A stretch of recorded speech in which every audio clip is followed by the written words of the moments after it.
Welcome to A Journey in Song.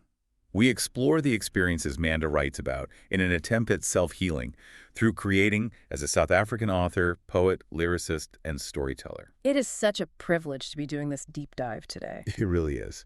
And, today's focus actually starts with a very specific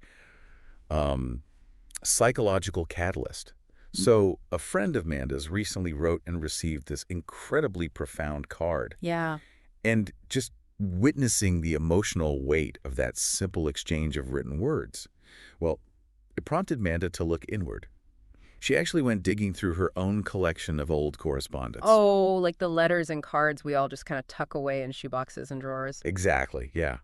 And as she read through them again, she was just completely confronted by the staggering power of those lingering emotions that they evoked in her present day. Which is such a universal trap, you know? You think you're just organizing a desk or something. Right, you're just cleaning up. Yeah, and suddenly you were just completely immobilized by a piece of stationery. It's wild. And, neurologically speaking, your brain actually cannot tell the difference between a broken bone and a broken promise. It really can't. Like, if you were to look at an fMRI scan of a person experiencing physical trauma versus someone experiencing social rejection, the exact same pain centers light up, specifically the anterior cingulate cortex. Exactly. So a broken promise isn't just a metaphor. To your body, it is a literal physical injury. Right. And that sets the standard for our mission today, because we are not just sitting here appreciating sad poetry. No, absolutely not. We are here to decode the motive. Yes, exactly. We are applying a really rigorous clinical lens to this work, because the lyrics to her song, The Card, they serve as documented evidence of a really profound emotional survival strategy. They do. And we are going to look unflinchingly at how Manda navigates that gap. That brutal space between a past promise that was made to her and the present pain she is experiencing. So we're breaking down the neurobiology of memory, the psychology of acceptance, and basically the somatic reality of how we process loss. And that analytical standard is so crucial here, because so often when we encounter art about grief, we tend to just romanticize the pain. Oh, for sure. We just call it beautiful and move on. Right, but if you look closely at the architecture of Manda's lyrics, there is a deliberate mechanism at play. It is a progression from passive suffering to active physiological processing. So let's bring the listener right into that moment. Yeah. Picture Manda opening this old correspondence.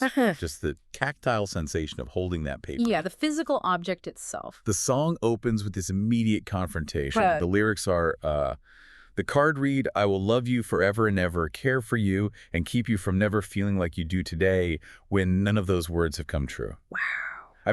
The juxtaposition there is just striking. You have this absolute ironclad guarantee of forever colliding immediately, with none of those words have come true. Yeah, and the phrasing she uses right after that is vital to understanding the psychology of the moment. She describes the object as a precious souvenir that had become sadness itself. Sadness itself. Right, and I want to examine that from a neurological standpoint, because a card or an old photograph, it's not merely paper. These objects act as somatic anchors. Somatic anchors. Okay, let's unpack this. What exactly does that mean? Well, when you hold an object that was given to you in a state of deep emotional connection, your nervous system actually initiates a recall process. Wait, really? It just happens automatically? Instantly. It retrieves the physiological state you were in when you received it, that baseline feeling of safety, belonging, and being loved. Okay, but I want to challenge that concept for a second. Yeah. Is the body actually remembering that past state of safety? Or is the mind just projecting its current state of grief onto a completely neutral object? That's a great question, but it's not just a conscious projection. It is deeply ingrained physiological memory. Interesting. Yeah, the amygdala, which processes emotional responses, and the hippocampus, which catalogs memories, they basically work in tandem to bind emotional weight to sensory inputs. So like the sight of specific handwriting. Exactly, or the texture of the paper.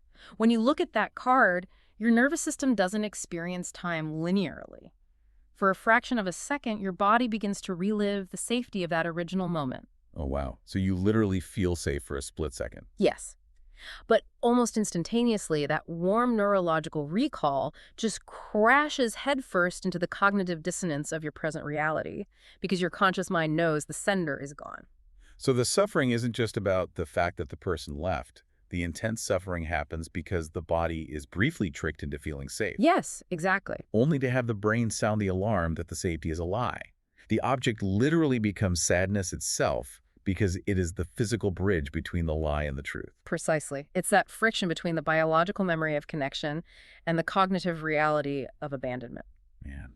Well, if the friction is that painful, isn't keeping an old broken promise like keeping a time capsule that's turned toxic?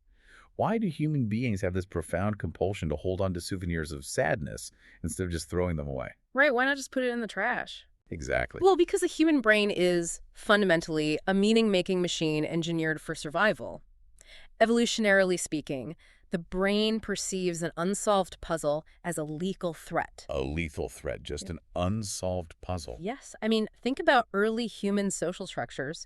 If a member of your tribe suddenly changed their behavior or broke a social contract and you couldn't figure out why, that unpredictability could literally mean exile or death. Wow. So your brain has evolved to obsess over inconsistency. Exactly, to ensure your future safety. So the gap between the person who wrote "I will love you forever" and the person who ultimately walked away, that is a massive cognitive gap. So we hold on to the artifact, hoping that if we stare at it long enough, we'll extract the missing data. Like the reason for the betrayal is somehow encoded in the ink. That is exactly it. We believe the object holds the key, but staring at the card only highlights the unsolvable nature of the contradiction. Which naturally forces a complete shift in Manda's thinking. If the brain is obsessed with solving this gap, then staring at this toxic time capsule isn't just passive sadness. It becomes an interrogation. An active interrogation, yes. The pain leads her to basically interrogate the nature of time itself. The lyrics shift into these repeated questions. She writes, where had it gone? That promise, that intention. Where is it now? Where has it gone? And then there's that surreal pivot. Right. Let it go. Let us fly, you and I, on a moonbeam in a sun-drenched sky. That pivot is where the actual work of psychological healing begins. She isn't just asking where the physical person went. She is asking where the invisible, intangible intention went. How does something so solid just evaporate? Exactly. And she answers this by dissecting the concept of time. She writes about wanting to embrace that incorrigible moment called "Now That Winks Out and Blink," lures us with visions of tomorrow and slinks away as yesterday. Oh, I love that word, incorrigible. It implies something stubborn that refuses to be held in place. It refuses to be captured. This is the crux of the acceptance variable. Manda is recognizing that an intention, no matter how fiercely felt, is just a fragile snapshot of a fleeting moment. Like the person who wrote that card meant it with their entire being in that specific microscopic now. Yes, but that now winked out. It slinked away. An intention is a reflection of a present emotional state. It is not a binding guarantee of future behavior. Here's where it gets really interesting, though. If the now is constantly slinking away as yesterday, isn't a promise of forever basically an impossible trap? It absolutely is. It reminds me of trying to write a binding software contract for an operating system that won't even be invented for another 10 years. That is a brilliant analogy. Right. It's impossible because the baseline code, the human being making the promise, is going to constantly update and change. By demanding forever from a biological organism, aren't we just setting the trap? You are. You do not own tomorrow's version of yourself, let alone someone else's. You only possess the incorrigible now. When we base our emotional safety on someone else's forever, we are coding our survival to an impossible metric. Manda is intellectually dismantling the card's authority over her nervous system here. She realizes the card was never a prophecy. It was just a Polaroid of a feeling. A Polaroid, exactly. And the moment it was captured, it immediately became an artifact of the past. So because the external promise was an illusion, and the now is impossible to hold, Manda is forced into this final emotional survival strategy. She has to create a permanent anchor from within. This is the transition from cognitive realization to physical integration. Intellectual understanding of impermanence is rarely enough to heal trauma. The body has to believe it too. And the lyrics take this incredibly empowered turn here. After asking where the promise has gone, she writes the resolution. Yes, let's hear it. I told myself today that I will love me forever so that I will never feel like that again, ever. It's so powerful. And she grounds it in highly physical actions. She says she will cry and laugh and dance and watch myself love myself until every moment is filled with love. From a clinical perspective, what we are reading here is a textbook physiological reset. She doesn't just adopt a positive mindset.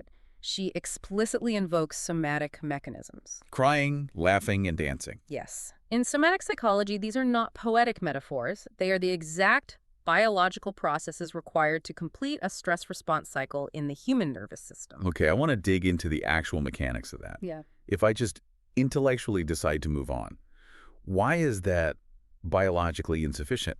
How does an action like dancing actually rewire the response? Well, trauma generates immense physical energy. When you experience abandonment, your sympathetic nervous system flares up, preparing you to fight or flee. Right, the adrenaline kicks in. Exactly. If you just sit frozen in a chair staring at an old letter, that mobilized energy has nowhere to go. It stagnates in your tissues. Oh, wow.